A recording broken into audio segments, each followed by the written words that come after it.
Hello students, today topic is block diagram. We will discuss block diagram. Hello दोस्तों, हम देखेंगे इस video में कि ब्लॉक डायग्राम क्या होता है। सबसे पहले इसमें देखेंगे कि स्टोरी यूनिट आपकी क्या होती है। जो स्टोरी यूनिट होती है, जब आपका कोई भी जो आपका प्रोग्राम है जो स्टार्ट नहीं होता, उससे पहले हम अपने डेटा को एंटर कराते हैं इनपुट डिवाइस की हेल्प से। जो इनपुट डिवाइस जो होती हैं आपकी माउस और कीबोर्ड होती हैं, और भी कई प्रकार की इनपुट डिवाइस हैं। ये तो हो गया आपका स्टोरी यूनिट। उसके बाद आता है आपका इनपुट डिवाइस। और जो हमारा इनपुट डिवाइस जो होता है वो आपका माउस कीबोर्ड होता है। उसकी हेल्प से हम अपने डेटा को एंटर कराते हैं प्राइमरी मेमोरी में। जो प्राइमरी मेमोरी जो होती है हमारी, वो रन टाइम के लिए होती है और टेम्पररी होती है।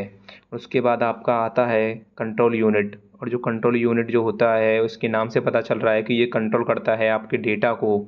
उसके बाद आपका आता है अर्थमेटिक एंड लॉजिक यूनिट। जो अर्थमेटिक लॉजिक जो यूनिट होता है, अगर आप अपने प्रोग्राम में कुछ परफॉर्म कराना चाहते हैं operations like addition, subtraction, multiplication, with the help of ALU we can perform operations. And उसके बाद आता है आपका सेंट्रल प्रोसेसिंग यूनिट। जो सब कुछ जो प्रोसेस हो रहा है ये सभी मैनेज करता है आपका सेंट्रल प्रोसेसिंग यूनिट। उसके बाद आपका डेटा अगेन जाता है प्राइमरी मेमोरी में, और आप अपने डेटा को परमानेंटली स्टोर करना चाहते हैं तो आप सेकेंडरी मेमोरी में भेज सकते हैं। अगर आप अपने डेटा को प्रिंट कराना चाहते हैं तो आपका डेटा सेकेंडरी मेमोरी से प्राइमरी मेमोरी में आएगा। उसके बाद आउटपुट डिवाइस की हेल्प से आप अपनी इंफॉर्मेशन को ईजिली प्रिंट करा सकते हैं। जो आपका आउटपुट डिवाइस जो होते हैं, आपका एक प्रिंटर होता है और कई प्रकार के आउटपुट डिवाइस होते हैं।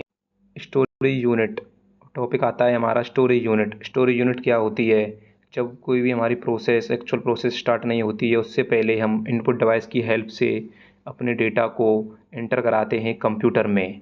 डेफिनेशन देखेंगे इसकी। Data and instruction enter into a computer system. Data और इंस्ट्रक्शन को हम कंप्यूटर सिस्टम में एंटर कराते हैं। Input device have to store inside the computer. जो इनपुट डिवाइस की हेल्प से हम अपने डेटा को स्टोर करते हैं स्टोरेज यूनिट में before actual process start. Before का मतलब पहले आपकी जो भी प्रोसेस है वो स्टार्ट नहीं होगी, उससे पहले हम अपने डेटा को स्टोर करा लेंगे। उसके बाद आपका आता है there are 2 types of storage unit. जो आपकी स्टोरेज यूनिट होती है उसके 2 टाइप्स होते हैं। पहला होता है आपका प्राइमरी, और दूसरा जो होता है आपका सेकेंडरी होता है। एंड अब हम देखेंगे कि प्राइमरी मेमोरी क्या होती है। Primary memory is also known as main memory. Primary memory को हम मेन मेमोरी के नाम से भी जानते हैं। Primary memory is use to store data temporary.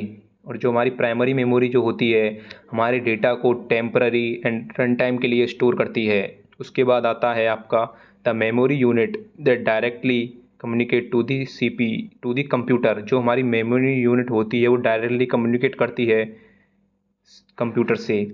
Primary memory nature is volatile. जो हमारी प्राइमरी मेमोरी का जो नेचर होता है वो वॉलेटाइल होता है। ये मोस्ट इम्पोर्टेंट पॉइंट है, और इसी को हम बोलते हैं प्राइमरी मेमोरी। मेनली जो प्राइमरी मेमोरी जो होती है वो टेम्पररी होती है, और जो रन टाइम के लिए हमारे डेटा को स्टोर करती है, और वह डायरेक्टली कम्युनिकेट करती है हमारे कंप्यूटर से, और जो उसका नेचर है वो होता है आपका वॉलेटाइल। इसके बाद आता है आपका सेकेंडरी मेमोरी। सेकेंडरी मेमोरी क्या होती है? Secondary memory is also known as auxiliary memory. Secondary memory को हम ऑक्सिलरी मेमोरी के नाम से भी जानते हैं। Secondary memory is use to store data and programs permanently. जो हमारी सेकेंडरी मेमोरी होती है वो हमारे डेटा को परमानेंटली स्टोर करती है। In this memory data and programs are retain when the power button is off. इसका मतलब यह है कि आप अपने सिस्टम पर वर्क कर रहे हैं और आपका जो डेटा है वो स्टोर है, और ऑटोमेटिक सिस्टम ऑफ हो जाता है तो अपने अपने डेटा को आप रिटेन कर सकते हैं, बैकअप ले सकते हैं। Secondary memory nature is non volatile. जो सेकेंडरी मेमोरी का जो नेचर होता है वह नॉन वोलेटाइल होता है। मेनली जो सेकेंडरी मेमोरी जो होती है आपके डेटा को परमानेंटली स्टोर करती है, और इसका नेचर नॉन वोलेटाइल होता है। और ये आपके इम्पोर्टेंट पॉइंट्स हैं। उसके बाद आता है आपका CPU। CPU stands for central processing unit. जो हमारा CPU होता है वो सेंट्रल प्रोसेसिंग यूनिट होता है, और हम CPU is the brain of the computer. जो CPU होता है वो कंप्यूटर का ब्रेन होता है।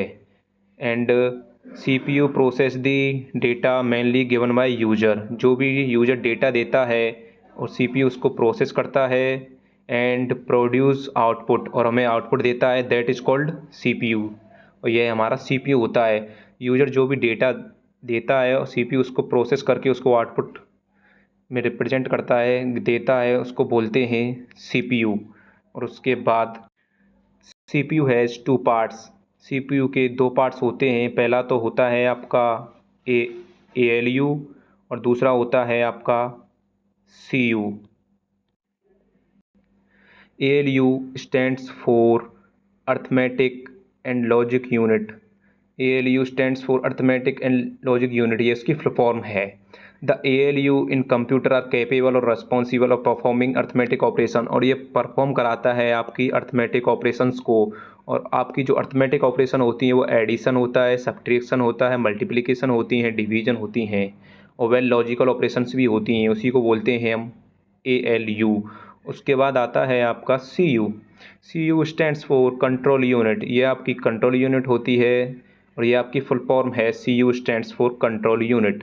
It control all hardware operations, ये कंट्रोल करती है आपके हार्डवेयर ऑपरेशंस को ऑन एनी कंप्यूटर लाइक, और यह कोई भी कंप्यूटर हो सकता है, उसमें ये इसका काम है कंट्रोल करने का, तो यह कंट्रोल करती है। और उसके बाद इनपुट आउटपुट स्टोरेज यूनिट, और ये इनपुट आउटपुट स्टोरेज यूनिट को कंट्रोल करती है। और प्रोसेसर इटसेल्फ, और प्रोसेसर भी होता है, उसी को हम बोलते हैं कंट्रोल यूनिट। उसके बाद आता है आपका इनपुट डिवाइस क्या होती हैं। मैंने आपको कुछ समय पहले ही बताया था कि इनपुट डिवाइस क्या होती हैं, और मैं अभी भी बता रहा हूँ।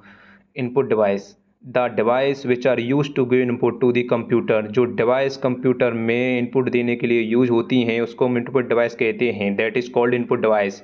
और इसकी एक और डेफिनेशन है, the device which are use to give instruction, ये इम्पोर्टेंट पॉइंट है, to the computer, that is called input device. ये हमारी इनपुट डिवाइस होती हैं। और उसके बाद इसका एग्जांपल भी हैं, mouse, keyboard, scanner, microphone, light pen, ये आपके सभी इनपुट डिवाइस होती हैं।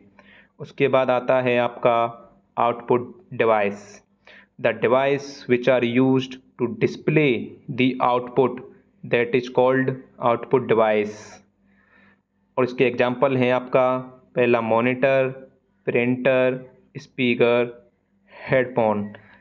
थैंक यू दोस्तों, ये आपका हो गया ब्लॉक डायग्राम और यह मेरी फर्स्ट वीडियो थी। Thank you, have a nice day.